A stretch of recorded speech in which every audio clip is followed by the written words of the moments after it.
Hey Ben, how you doing, man? Try and get rid of those notifications there. Yeah, I think I'm in now. I'm seeing you. Just make sure I get this notification silenced here. There I'm we just go. doing it on my phone right now. Yeah.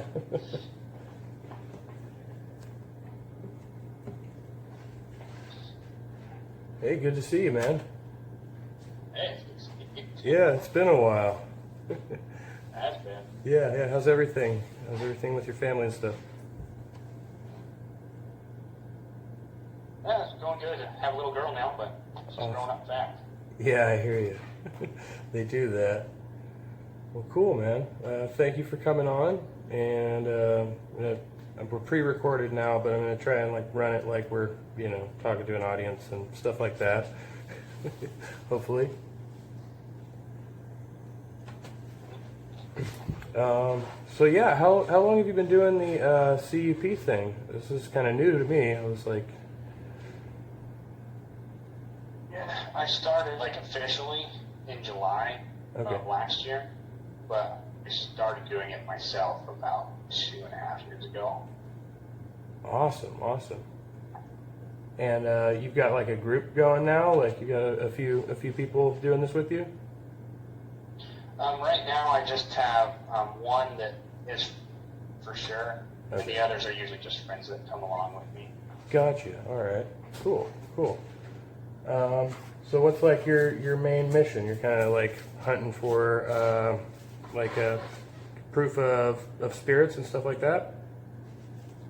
Yeah, basically, or just to see if we can make contact. Like, why are they here? Do they need help?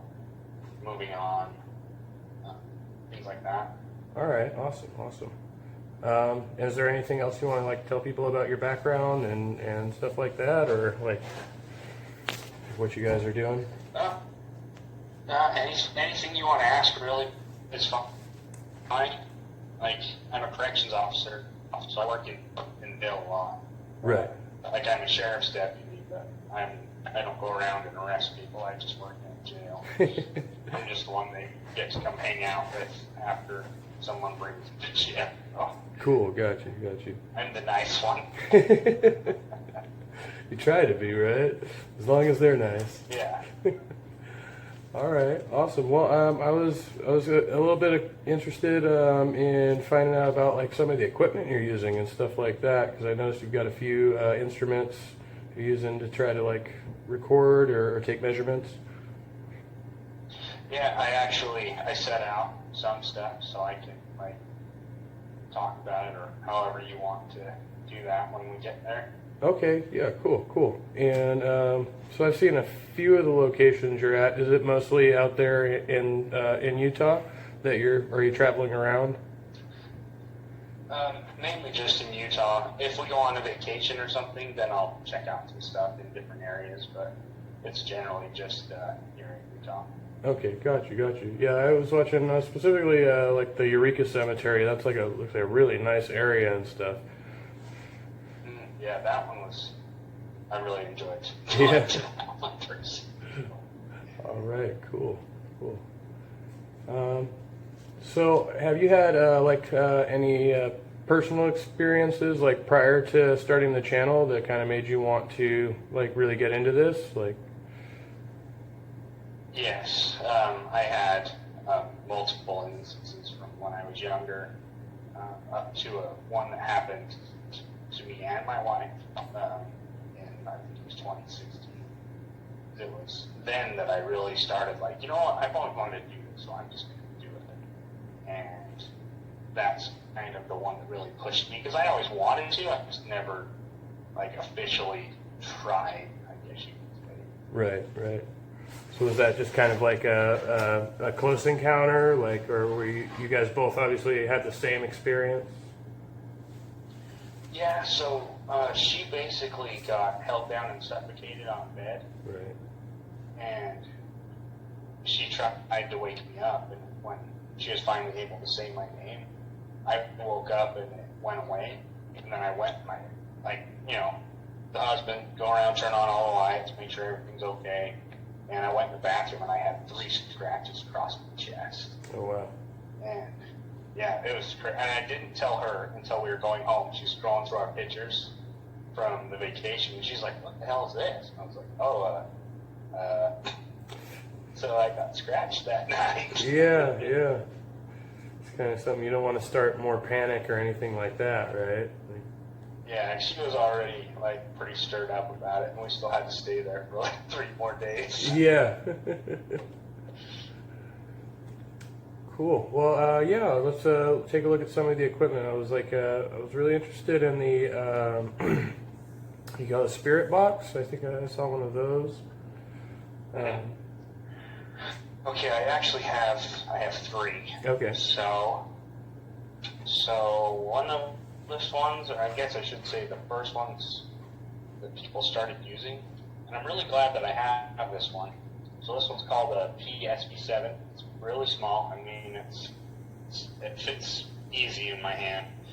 But what this one does is it scans, so you can either put it on a channel that's just white noise and try and get voices through that, or you can ask questions. And the belief is the spirit you're speaking with can use different words that are coming across radio stations at specific times to answer your questions. Right. And a few times I've gotten voices that don't even, clear, like, or curse words, like standard radio stations. You can't curse on the radio. Right. Not generally. Yeah. Or just certain voices, things like that. Okay. And yeah, I've got the S-Box, which is the newer version, the SB7. Okay. And it does the same thing. It just has some more options, so you can choose your speed a little bit better, forwards, backwards, and FM. It also allows you to record with this, so it works as it also has a little flashlight, and so it has multiple uses. And the fancier one that people get into is the PSB11, which is it's quite a bit more money. I was lucky enough to find this on eBay, so I got it for $50, and generally they go for anywhere from $120 to $200. But I have that one person that didn't really know what they were selling or its actual worth. But this one you can scan AM and FM at the same time. So it's the same idea. You can either put it on white noise, or you can have it scan the channels. You can do forwards, backwards, different sweeps, different speeds, and it also has a ambient temperature monitor. So if anything moves closer to it, generally when you're talking about spirits, for some reason the temperature goes down. I don't know why that is. Yeah, I've heard that before. But it'll show the temperature drop. And if you stand, like if I was to hold it in my hand, it would show the temperature going up because it's picking up my body.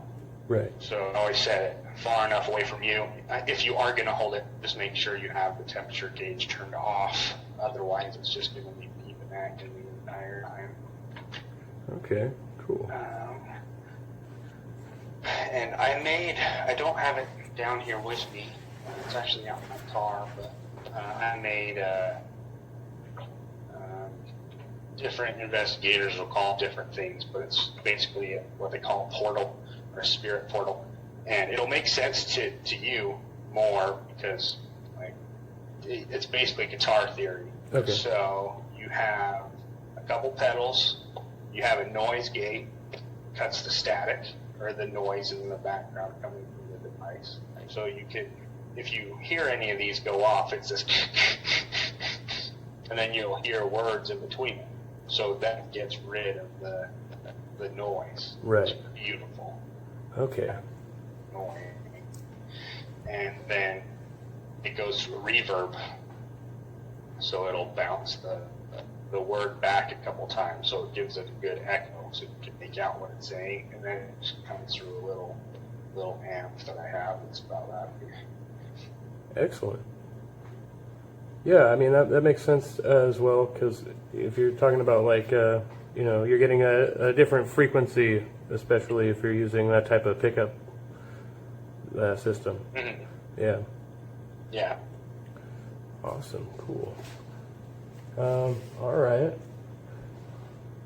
So that's your main equipment setup, and then you've got like your basic like AM/FM scanners and stuff like that.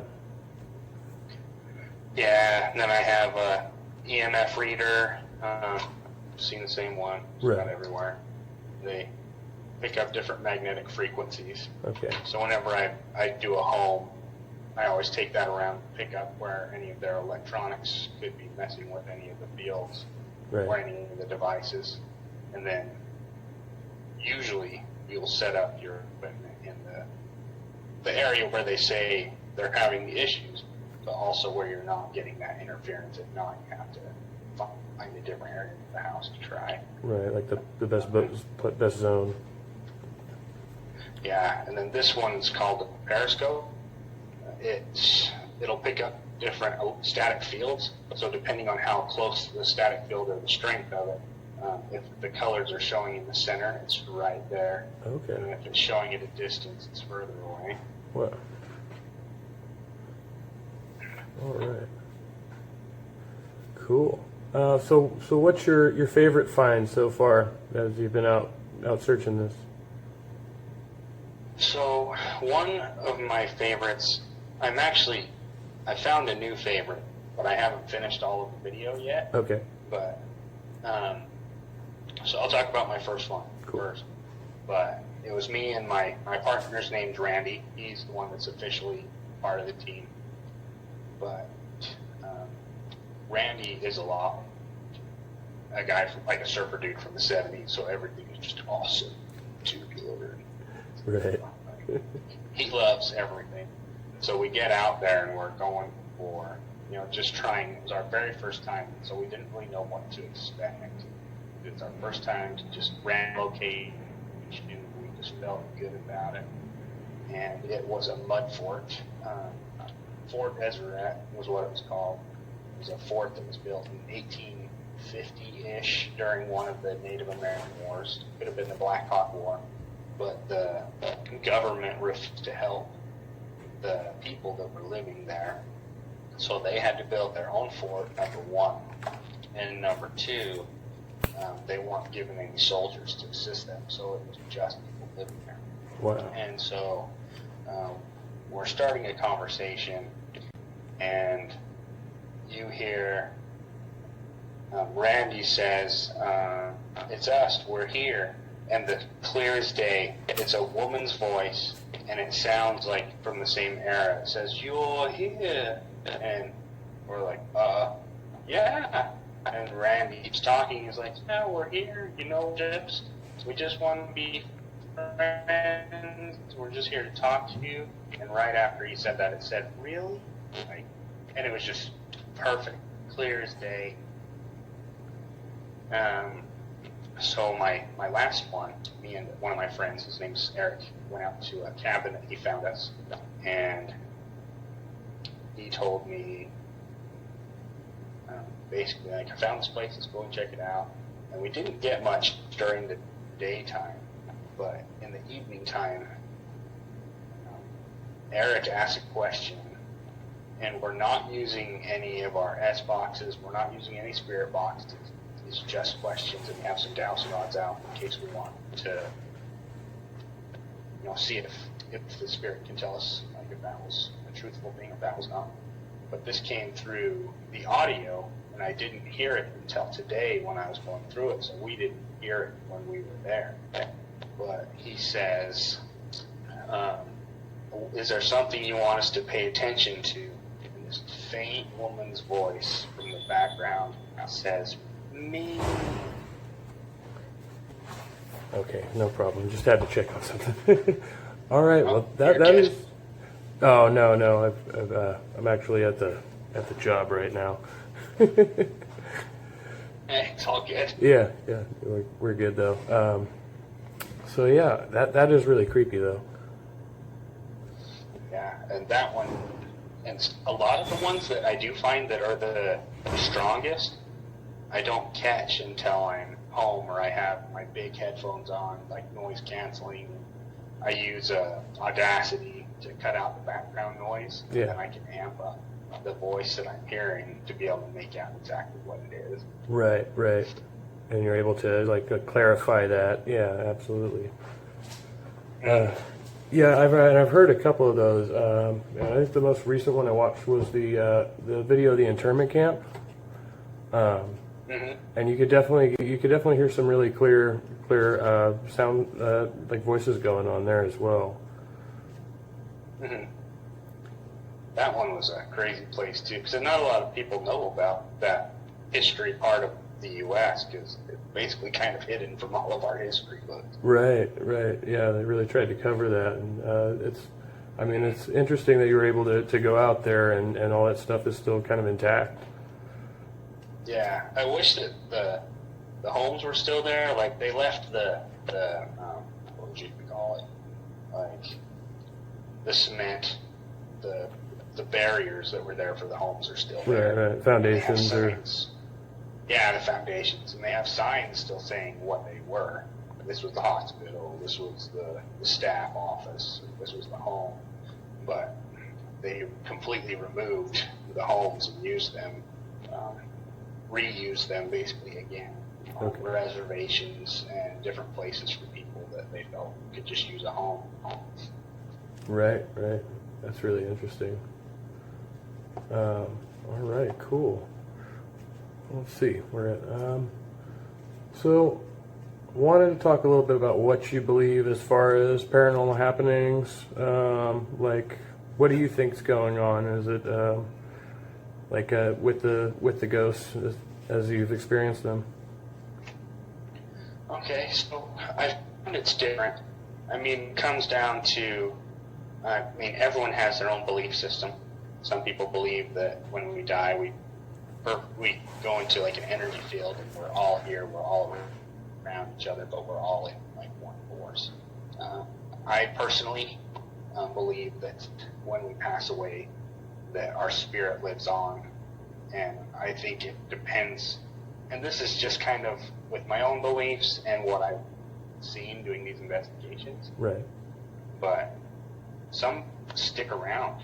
Like, I don't know where they go necessarily next, but there are some that stick around, and what I've noticed is, one, it's because they feel that they've done something that they need to change or fix, or they want a loved one to know something. And that's just what I've learned. We had one in particular where I can't talk about the place we were at because we don't have permission to discuss that, but we're allowed to discuss the experience that we had. So it was me and Randy and the owner and some of his family was there. And we were going around doing our investigation, and Randy, I'm on the opposite side of this building, and I hear him yelling my name, and it's dark, and we have all the lights on, so I'm turning on my flashlight, getting over him as quick as I can. He's like, you have to hear this. You have to hear this. I was like, okay, what is it, man? And it's this voice, and we put it through a mic, because on the little speaker for the recorder, you couldn't really make it out. Right. It actually almost sounded like a moo instead of a voice. Okay. But, so put it through one of my little portable speakers, and it came out like a and it was loud. And Randy said, like, I heard it right here. Right here. And he has one of those big 360 recorders that they use mostly for like music production. Okay. So it picks up everything. Like you could drop a pin and it would pick it up. Wow. Okay. And so, anyways, the owner, he came back over to the place we were at, and he was like, hey, I don't know why, but I just had a feeling I should come back over here. I don't know why. I just have this feeling. Like, oh, okay. And Randy was like, well, do you want to try talking to whatever's here with us? Because we weren't having much luck. Like, we got that voice, but anything we tried, it wasn't working. And so Randy came up with the idea to have me use the dowsing rods or hold them to ask to get it trained, and then to have the owner ask the questions. Okay. And because it wouldn't respond to my voice, Randy's voice, or the daughter that was there. And he asks, are you someone that I know? And they cross for yes. And they go back to parallel. He's like, okay, Mom, is it you? And when it's no, they kind of shake and stay straight. Super weird feeling because you feel like this weird energy through the front of your knuckles. But, and so he went to the next question, Dad, is that you? And they crossed almost immediately. He was like, okay, Dad. And they went back to parallel so we could ask him a question. He said, are you with Mom? And they crossed again. He said, yes. And they went back to parallel for another question. And he said, are you aware of what's going on here? Because basically what he does is this guy finds people that are having a hard time or overcoming like a drug addiction or just having a hard point in their life, and he brings them there and lets them stay there and work and really tries to help people and take care of people that are in a rut. Okay. And so came to find out his dad was sticking around. He was mad because he didn't want to talk to us. That's why the grunt, he wanted to talk to him. And basically after it was all over, he wanted him to know that he was proud of him, that he was happy for the things that he was doing. It was a very emotional experience for the owner. And most of the time when you talk spirits, you talk cold, you know, maybe you see your breath, but we all felt warm. It was like you were being held by someone you cared about or loved. It wasn't a scary experience or a bad experience. It was a beautiful experience. It was something that I had never, doing this, never experienced before. Okay. Yeah, definitely you could feel the intention then of what was behind it. Mm-hmm. Okay. Yeah. That's excellent. All right, and so how do you feel about like extraterrestrial experiences? Have you had anything like that? I have actually had one, and I believe it was extraterrestrial. I mean, you talk to anybody, and almost everybody can tell you, like, I think I've had one of those experiences. But I was working for a security company out on the desert. Some people came, not Hollywood, but something like that, came along and said, we need to do these documents about these different areas, and you have the perfect landscape for us. We have volcanoes, desert, mountains, like we have everything here. Right. And so me and my friend were like, oh yeah, like we'd love to do this. So we took the night shift, and he usually sat at the bottom of the hill and I sat at the top of the hill. But this particular night, we were kind of still being trained, and he was like, okay, I want you two to stay together tonight because I won't be out here with you. Well, okay. So about 3 o'clock in the morning, we're eating like some snacks, like a little sandwich or whatever, and my buddy's like, hey man, did you see that? And I was like, no, what? He's like, there's something right there. And I was like, oh, no, I can't see it. So I got out of the truck because it was in his line of sight, but the truck obscured my vision to be able to see it. So we both get out of the car, and it was high up, but it was big enough that you could see it. But again, it's late, but it was, and I hate to say it, that it was circular, Right. because that just sounds so Hollywood, you know, but it was. So it was a circular disc. It appeared to be very thick from the top, but on the bottom there was a big ring and 3 little rings that could have been, I don't know, maybe the engine, but they pulsed and they changed colors. Oh, wow. It was like green, yellow, and blue, but they just pulsed, and we watched it forever. And it stayed in one spot. It moved, it never varied its course, it just stayed there. And this is where it gets weird.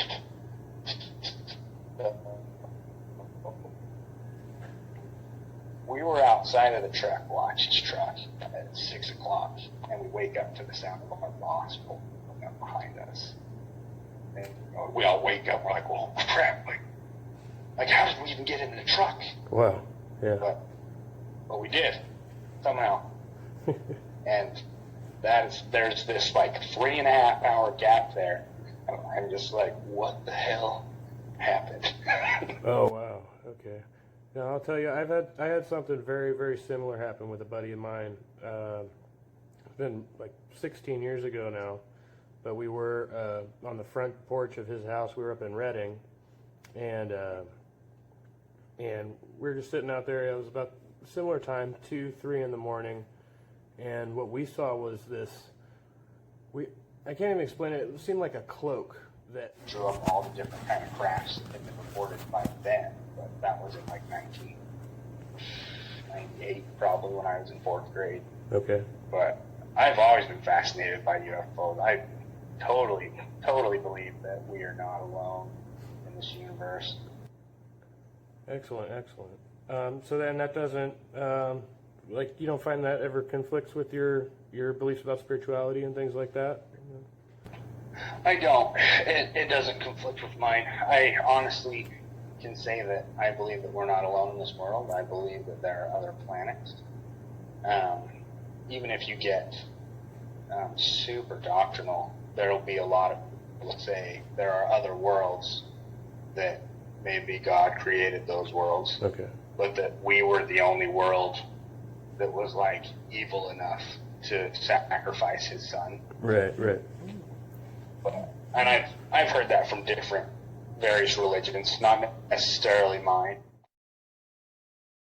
Having a little bit of connection thing going on here. Okay, we're back on. All right, so I mean, we pretty much got through most of my questions here, and it looks like I might have a limited recording time left. So, Ben, you run Central Utah Paranormal. Yeah. And so, is there anything you want to, like, we'll put links in the description and everything, but do you want to give some information on how to find you and your channel? Yeah, so on YouTube, it's Central Utah Paranormal. But if you go to Facebook, Instagram, TikTok, Patreon, Twitter, every other one is central.utah.paranormal. Okay. And you'll find us really easily that way. Awesome. And, well, cool, man. I really appreciate you, like, doing this interview and everything. And hopefully we can stay in touch.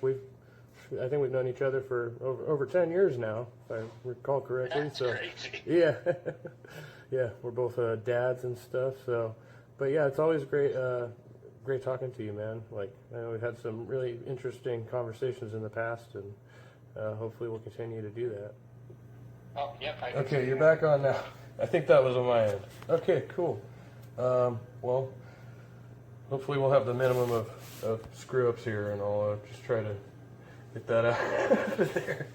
No worries. Well, good talking to you, man, and yeah, definitely like, get a hold of me. You got my number now and stuff, so definitely keep in touch. Anytime.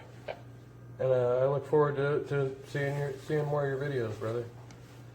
Hey, me too. I look forward to yours too, man. All right, thank you. Keep up the good work, and we'll talk soon. Have a good one, Kevin. You too, man. All right. Okay. Good night.